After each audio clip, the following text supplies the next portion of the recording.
Hello everyone, আসসালামু আলাইকুম। কেমন আছেন সবাই? আই হোপ সবাই খুব ভালো আছেন। আলহামদুলিল্লাহ, আমরাও আল্লাহর রহমতে আছি খুব ভালোই।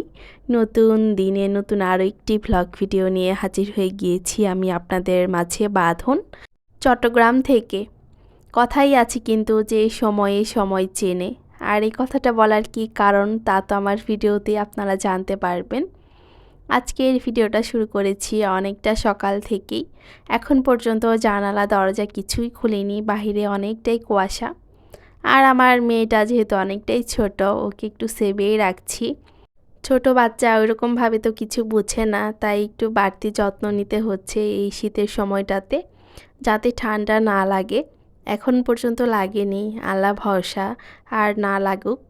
আসলে বড়দের ঠান্ডা লাগলে জ্বর হলে কেমন লাগে, আর ছোট বাচ্চা ওরা তো ওইভাবে বলতে পারে না।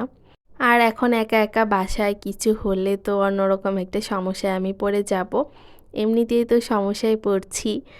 আর কথাই আছে যে সময়ে সময় চেনে। এখন তার বাবা বাসায় নাই, এখন হরেক রকম সমস্যাই তৈরি হবে। আসলে বাসায় থাকলে একরকম, বাসায় না থাকলে একরকম।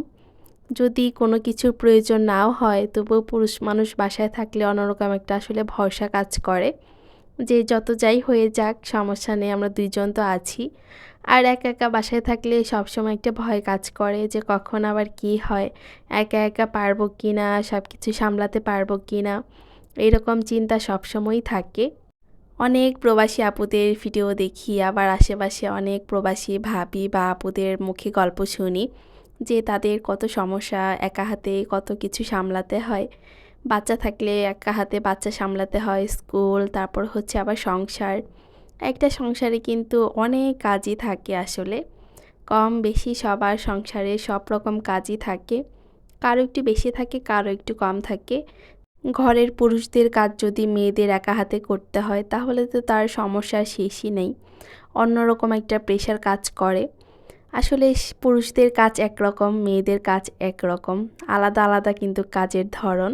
তাদের কাজের কষ্টটা একটু বেশি, কারণ পুরুষ মানুষ সহ্য করতে পারে একটু বেশি। মেয়েরা এমনিতেই নরম হয়, তাদের কাজও একটু হচ্ছে কম কষ্টের। সংসারের কাজ এমন না যে খুবই সহজ, তা না, কিন্তু আমরা করতে করতে অভ্যস্ত। এটা আমাদের কাছে সহজই বলা যায়। আর কিছু কিছু কাজ থাকে যেগুলো বাহিরে পুরুষরা করে, ওই কাজগুলো মেয়েদের জন্য একটু কষ্টই হয়। আসলে একা হাতে সংসার সামলানো আবার বাহিরটা সামলানো অনেক কষ্ট, এটা আমি এখন হাড়ে হাড়ে টের পাচ্ছি। তার বাবা নাই, আমার মনে হয় যে প্রত্যেকটা দিনই দরকার পড়ে, এই জিনিসের দরকার, ওই জিনিসের দরকার। আর আমার মেয়ে কিন্তু অনেকটাই ছোট, ওকে বাহিরে নিয়ে গেলে কিছুক্ষণ হাঁটে আবার কোলে উঠতে চায়।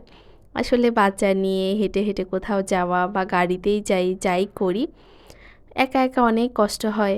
মার্কেটে গিয়েছিলাম, ওই দিন অনেক কষ্ট হয়েছিল। আরেক দিনও বাহিরে গিয়েছিলাম বাসা দেখতে, ওই দিনে অনেকটাই কষ্ট হয়েছিল। কিছু কিছু জায়গায় যেতে গেলে ওইখানে গাড়ি দিয়ে যাওয়া যায় না, হেঁটেই যেতে হয়। তখন হয় আমার হচ্ছে মহা ঝামেলা।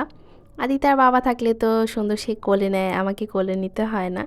আর এখন কোথাও গেলে একটু হাঁটে আর একটু কোলে উঠতে চায়, বাচ্চাকে কিছু বলাও যায় না, তারও হয়তো বা পায়ে ব্যথা করে, তখন কোলে নেই। আবার কোনো কিছু কেনার থাকলে দোকানে দাঁড়িয়ে তো কিনতে হবে, সে দৌড়ে অন্য দোকানে চলে যাবে, না হলে অন্য কোথাও চলে যেতে নেয়। একা থাকলে এই কাজটা আসলে দুই দিকে সামলানো যায় না, একদিকে ভয়ও লাগে, আবার তো কেনাকাটাও করতে হবে, প্রয়োজনীয় জিনিস কিছু কেনার থাকেই। আর এখন নাই দেখে মনে হয় আমার আরও বেশি প্রয়োজন হচ্ছে জিনিসপত্রের। এই সময়টাতে প্রবাসী বউদের কষ্ট আমি হাড়ে হাড়ে টের পাচ্ছি, আসলে তাদের একা হাতে সব কিছু সামলাতে কতটা কষ্ট হয়। আর যাদের হাজব্যান্ডও বাহিরে থাকে, মানে হচ্ছে তাদের সাথে থাকে না, অন্য কোথাও জব করে, তাদেরও ঠিক সেমই কষ্ট হয়। গতবার হচ্ছে তার বাবা যখন আবারও 15 দিন বা 20 দিনের জন্য চলে গিয়েছিল অন্য কোথাও, তখন আমার এই রকমটাই হয়েছিল। তার একটা সমস্যা হয়েছিল অনেক গুরুতর, সেটা আমার ইউটিউবের কিছু কিছু আপুরা জানে, আর অনেক আপুরাই জানে না। সে নাক দিয়ে হচ্ছে পুঁতি ঢুকিয়ে দিয়েছিল, তখন আমাকে হসপিটালে নিয়ে যেতে হয়েছিল একা, কী যে ভয় লেগেছিল। এখন আমি ভয়ে মনে হয় কান্নাই করে ফেলেছি, এই অবস্থা। এখন কি করব না করব বুঝে উঠতে পারি না। পরে একাই নিয়ে গিয়েছি, তারপর হচ্ছে সমাধান করে পরে এসেছিলাম। এরকম ভয় সবসময়ই হয় যখন না থাকে, যে কখন কি ঘটে যায়, আমার সাথেই হোক আর হচ্ছে মেয়ের সাথেই হোক, বলা যায় না। এরকম সমস্যাতে পড়লে আসলে অনেক কষ্টই হয়। একা একা সব কিছু আসলে করাও সম্ভব হয় না, ভয়ই কাজ করে বেশি একা থাকলে। যাই হোক, অনেক গল্পই করলাম, রান্নার ব্যাপারে তো এরকম কিছু বলাই হলো না। আজকে আমার বাসায় হচ্ছে আমার ছোটো বোনের হাজব্যান্ড আসবে আবার হচ্ছে আজ রাতের বাসেই চলে যাবে বাড়িতে। রাঙামাটি থেকে আসতেছে, থাকবে না, দরকার আছে, চলে আজকে যেতে হবে, থাকার কথা ছিল কিন্তু থাকা হবে না। তাড়াহুড়ো করে রান্না করছি, আমি সব কিছু রেডি করে তারপর হচ্ছে আমি আগে গোসলটা করে নিয়েছি, পরে আর সময় পাবো না, এই কারণে সব কিছু গোছগাছ করে তারপরে রান্না বসিয়ে দিয়েছি। এদিকে গরুর মাংস রান্না করছি, একটু সবজি রান্না করব, তারপরে হচ্ছে একটু কাবাব আমার ফ্রোজেন করাই ছিল, এগুলো ভেজে নেব। আর পায়েস রান্না করেছি অফ ক্যামেরাতেই, সেটা আর দেখানো হয়নি, খুব তাড়াহুড়োর মাঝে কাজগুলো করছি। আর আমাকে আগে জানিয়ে দিয়েছে পোলাও খিচুড়ি কোনো কিছুই খাবে না ভাত করতে, যেহেতু লং জার্নি হবে, একবার জার্নি করে আসতেছে 4-5 ঘন্টার জার্নি, আবার সারা রাতের জার্নি, তাই পোলাও খিচুড়িগুলো কিছুই খাওয়া হবে না, খাবে না, গ্যাসের প্রবলেম হবে এমনি, আর এমনিতেও পোলাও খিচুড়িগুলো খুবই কম পছন্দ করে, ভাতটাই খেতে পছন্দ করে।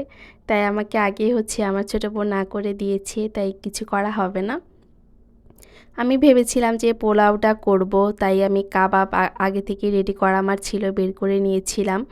এখন দেখতেছি যে পোলাওটা করা হবে না, ওদের জন্য কাবাবটা রেডি করা ছিল, ভাবলাম যে ভেজে দিই, তাতে কি হয়েছে, গরম ভাত দিয়ে খাওয়া যাবে, সমস্যা নাই। প্ল্যানিং ছিল যে এক রাত চট্টগ্রাম থাকবে, একটু ঘুরবে, তারপর আস্তে ধীরে তারপর যাবে, কিন্তু একটা কাজ পড়ে যাওয়ার কারণে চলে যেতে হচ্ছে আজকেই।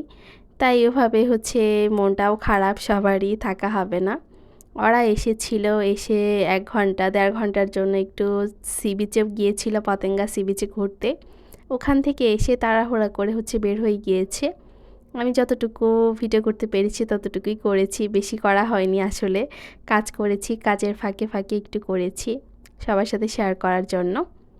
এই তো এদিকে হচ্ছে একটা পেঁপে কেটে নিচ্ছি, পেঁপেটা অনেকটাই মিষ্টি ছিল, আর প্রথমে ভেবেছিলাম যে ওইরকমভাবে মিষ্টি মনে হবে না, কিন্তু পেকে গিয়েছিল।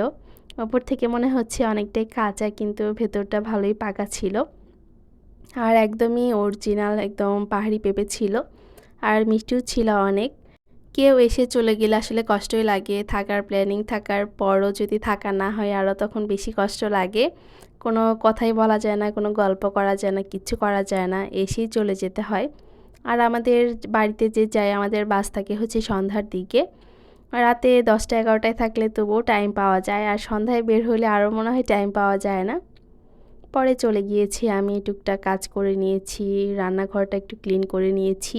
আর আমার মেয়ে এদিকে হচ্ছে তার সব চিপস নিয়ে বসে আছে, টিভি দেখতেছে। চিপস এমনি খেতে চায় না, নিয়ে বসে আছে, তার আন্টি এগুলা অনেকগুলা কিনে দিয়েছিল, সে যেহেতু ডং ডংটা বেশি পছন্দ করে, এখন ডং ডংটাই বেশি খায়, তাই এগুলা কিনে এনেছে, চিপস চানাচুর অনেকগুলো। এগুলা সে খাবে, মাঝে মাঝে খাবে, সপ্তাহে 1-2 দিন দিব, বেশি দেই না আসলে, দিলে বদ অভ্যাস হয়ে যায়। আর আজকের ভিডিওটা এই পর্যন্তই রাখছি, আর বেশি বাড়াতে চাচ্ছি না। সবাই ভালো থাকবেন, সুস্থ থাকবেন, আল্লাহ হাফেজ।